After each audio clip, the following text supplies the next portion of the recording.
और आज हम जब हफ्ते की शुरुआत कर रहे हैं, यूएस में आज एक्सटेंडेड वीकेंड है, छुट्टी होगी वहां पे लेबर डे के चलते। तो यूएस में वीकेंड के बाद का ट्रेड दरअसल मंगलवार को रिज्यूम हुआ। अब जरा शुरुआत में ग्राउंड रिपोर्ट में सिर्फ एसजीएक्स निफ्टी स्क्रीन पर लेकर आइएगा। बिल्कुल फ्लैट ओपनिंग इंडिकेशन थे जब हम लोगों ने पिछला शो मॉर्निंग कॉल की शुरुआत करी थी 7 बजे।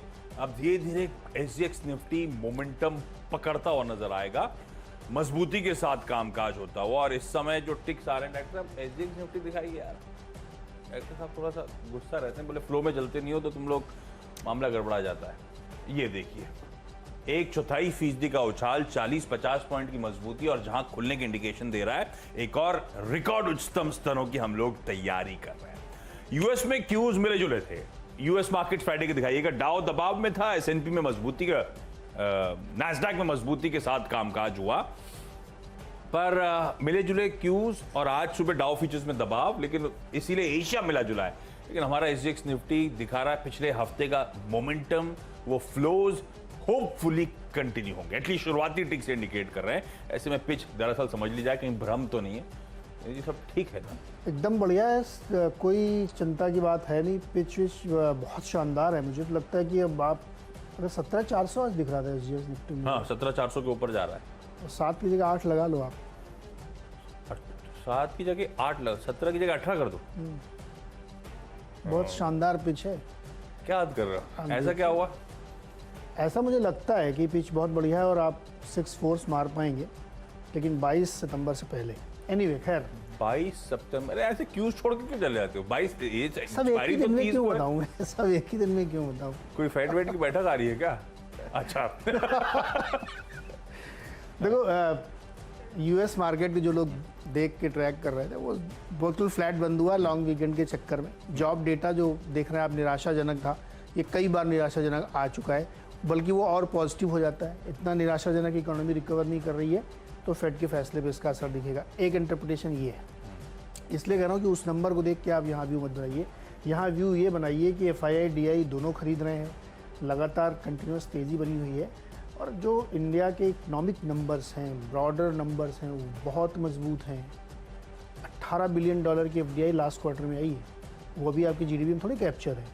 प्राइवेट मतलब लंबा वाला पैसा आ गया, लंबा वाला पैसा आया है, प्राइवेट इन्वेस्टमेंट बढ़ा है। जो आपने जीडीपी नंबर देखे वो इतिहास है। अभी जो बीते 2 महीने का नंबर आप देखेंगे तो सरप्राइजिंग है, इसलिए मार्केट इस चीज़ को डिस्काउंट करेगा आगे बड़ी तेज़ी मुझे लगता है। तो इसलिए पिच में कोई दिक्कत नहीं है, अभी तो बढ़िया तेज़ी वाला माहौल रहेगा। तो बढ़िया तेजी वाला माहौल होगा। खैर वो निफ्टी बैंक पे कॉल लेने की जरूरत थी नहीं, तो इंद्री से कमेंट्री मांग ली, मैं तो स्टॉक स्पेसिफिक कॉल लूंगा। मैं भी स्टॉक बैंक निफ्टी थोड़ी खरीदनी। 10 के 10 बल्लेबाज। कईयों में खबरों का तड़का भी है, तो उन स्टॉक्स को थोड़ा सा गैप अप खुलेंगे तो अपना सही लेवल्स का वेट करिएगा, कंफर्ट जोन पे एंटर करिएगा, पर अच्छे अप मूव्स दिखाएंगे और ब्रॉडर मार्केट्स अभी भी हरकत में रहेंगे। कोई घबराने वाली जरूरत एज इट इज आज सुबह मंडे नजर नहीं आती। तो पहला इंजीनियर्स इंडिया लिमिटेड EIL, सरकारी कंपनी जो कि जानी जाती है रिफाइनरीज वगैरह सेटअप करने के लिए, सारी सेवाएं मुहैया कराने के लिए। 94 के साल की हाईज, प्रीवियस पीक्स तो कहीं ज्यादा के थे, तो ये नॉन परफॉर्मर रहा है, एक अंडर परफॉर्मर रहा है। इवन सरकारी स्पेस पे भी ठंडा पड़ा रहा है इस काउंटर। सरकारी स्पेस वैसे ही अंडर परफॉर्म कर रही है। खबर अच्छी आई, चेन्नई पेट्रोलियम कॉर्पोरेशन ने दरअसल अपनी 9 MMTPA की जो कावेरी बेसिन में रिफाइनरी प्रोजेक्ट है उसके लिए 1040 बोल लीजिए, 1040 करोड़ रुपए का ऑर्डर EIL को भेजा गया है। तो ये अपनी सर्विसेज मुहैया कराएंगे। 42 मंथ्स में ये कंप्लीशन होगा। मैकेनिकल वर्क EIL के पास आया है। अच्छी खबर, बीटन डाउन स्टॉक 75-76 तक के लेवल्स के लिए अप्रोच करिएगा। ऑयल एंड गैस स्पेस का जैसे जैसे केपेक्स पिकअप हो, EIL को अडॉप्ट रखेगा। ज्यादातर सारा सरकारी काम इसी कंपनी के पास आता है। M&M फाइनेंशियल सर्विसेज, ये स्टॉक एक रैंक अंडर परफॉर्मर और डिसअपॉइंटमेंट रहा है। हर क्वार्टर कोई ना कोई शॉकर के तौर पे, एसेट क्वालिटी को लेकर, धंधे को लेकर तमाम कंसर्न्स। मुझे याद है Q1 में भी बहुत खराब परफॉर्मेंस था, पर अब, और उस टाइम पे मैंने न्यूयॉर्क कंपनी में मैनेजमेंट से स्पेसिफिकली चर्चा करी थी। तब मैनेजमेंट ने कॉन्फिडेंस दिखाया था कि भाई ये कोविड की सेकेंड वेव का इंपैक्ट था, हम लोग उनको पैसा देते हैं जिनको खास तौर पे इंपैक्ट पड़ा था, लेकिन हालात पटरी पे आ रहे हैं। जुलाई ऑनवर्ड स्थिति बेहतर हो रही है। अब आप जो पेन था वो Q1 में आ चुका है, Q2 ऑनवर्ड्स पूरी ग्रोथ लौटती हुई नजर आएगी। वो आएगी नहीं आएगी पता नहीं। अगस्त के आंकड़े आए और अगस्त के आंकड़े वाकई स्ट्रांग नजर आएंगे। अगस्त में टोटल डिसबर्समेंट जो है 2150 करोड़ रुपए, ठंडे क्वार्टर था, ठंडा महीना था अगस्त पिछले साल, लेकिन फिर भी 57-60% की साल दर साल ग्रोथ। कलेक्शन एफिशिएंसी और इंप्रूव हो गई है, हर मंथ इंप्रूव हो रही है और अब बढ़कर 97% पे। नंबर्स अच्छे हैं इसीलिए मेंशन। और फेडरल बैंक, आजकल लोग credit card as a business पे बहुत फोकस कर रहे हैं। फेडरल बैंक की कार्ड्स पर स्पेंड बढ़िया है।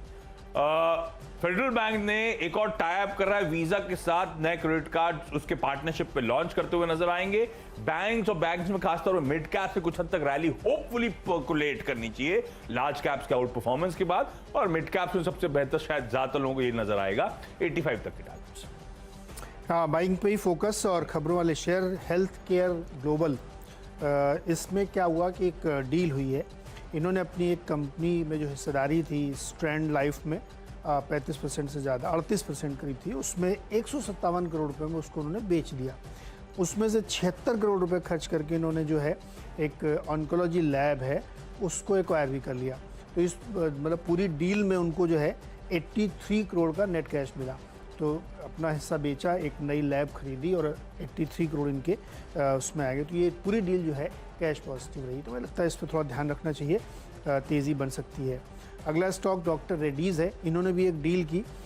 इनका एक जो है एंटी कैंसर एजेंट एक मॉलिक्यूल है E7777, उसको इन्होंने एक एग्रीमेंट किया है साइटियस फार्मा के साथ, और इसको उन्होंने $4 करोड़ इनको अपफ्रंट पेमेंट है, फिर $4 करोड़ माइलस्टोन पेमेंट है, उसके बाद $7 करोड़ के इनको पेमेंट, इनको $1 मिलियन का इनको जो है इंडिकेशन अप्रूवल मिला, जो पेमेंट इनको मिलता रहेगा। ये तो एक कई वर्षों तक जो है एन्युटी डील है। तो डॉक्टर रेड्डीज़ को इससे काफ़ी गेन होगा।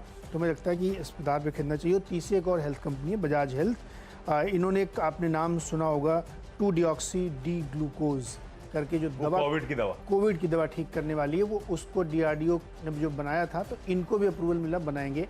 तो कोविड जब फैलता है तो वो अपने नए सेल को बनाने के लिए जो एनर्जी यूज़ करता है वो होती है ग्लूकोज। ये दवा उस चेन को तोड़ देती है, तो यानी एक कोविड का जो वायरस है वो वहीं पर रह जाता है, अपने आप को वो जो है फ्यूज़ नहीं कर पाता। तो इस दवा का उसमें इस्तेमाल, दरअसल ये दवा कैंसर के लिए बनी थी, क्योंकि उसमें भी यही होता है, सेल मल्टीप्लाई होते हैं। तो इसका इस्तेमाल किया। तो बजाज के लिए ध्यान रखिएगा, खरीदारी हो सकती है। इन डेप्थ है एकदम मामला। एशियन गनीटो इंडिया बोर्ड मीट का आउटकम आ गया, जो सैटरडे को बोर्ड मीट हुई थी। राइट्स इशू को मंजूरी वही एज एक्सपेक्टेड 224-225 करोड़ रुपए राइट्स के जरिए जुटाएंगे। राइट्स प्राइस हुआ है ₹100 पर शेयर पे, जिसकी रिकॉर्ड है डेट है इस थर्सडे को। 23 सितंबर को खुलेगा, 7 अक्टूबर को राइट्स इशुएंस बंद होगा।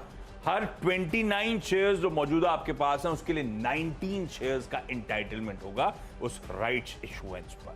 तो ये स्टॉक के साल के हाई थे 318, वहां से ये स्टॉक 50% ऑलरेडी करेक्टेड इस समय कामकाज कर रहा है, और जहां पे खड़ा है वहां से राइट्स का भाव दरअसल 40% का डिस्काउंट है। अट्रैक्टिव राइट्स इशुएंस है, रडार पर रखेंगे। ये कंपनी अहमदाबाद बेस्ड, जो Gujarat based tiles, marbles, quartz और बाथवेयर बनाने का काम करती है।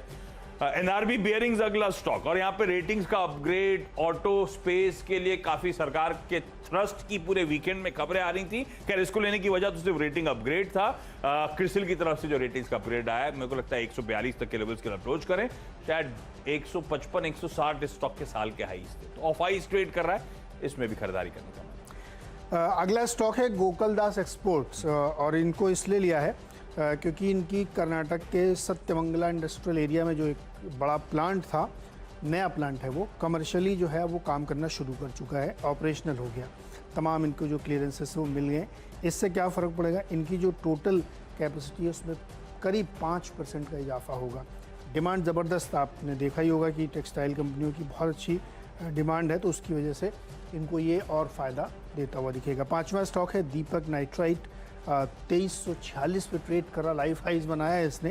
तो ये बहुत ही स्ट्रॉन्ग फुटिंग पे इसलिए दिख रहा है क्योंकि इन्होंने भी ये तय किया है कि जो लास्ट वीकेंड की इनकी रिपोर्ट है कि अपने जो फिनॉल वाले बिजनेस है उसमें थोड़ा और कैपेक्स करने जा रहे हैं ये, क्योंकि डिमांड लगातार बढ़ रही है।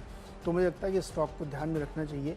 2500 का स्तर इसमें आसानी से आ सकता है, क्योंकि जो स्टॉक बहुत ऊपर चला जाता है तो उसमें शॉर्ट बनता नहीं है फिर टेक्निकली, यहाँ पे और तेज़ी की संभावना बनती है। तो 5वां स्टॉक है। डिपेंडेबल के तौर पे है पीआई इंडस्ट्रीज। तो एक्विजिशन के बाद से खबरों में सब इसकी चर्चा कर रहे हैं और इस कंपनी ने फिर एक होली ओन्ड सब्सिडी का गठन कर दिया है, pi health services, health sciences, जो कि दरअसल मैन्युफैक्चर करेगी, फॉर्मुलेट करेगी, प्रोसेस करेगी, डेवलप करेगी तमाम फार्मास्यूटिकल, एंटीबायोटिक्स, बल्क ड्रग्स वगैरह। वो इंटरेस्टिंग अपडेट्स आए, मुझे लगता है खरीदारी, और ये इवेंचुअली स्टॉक 3500 की तैयारी शायद करता हुआ।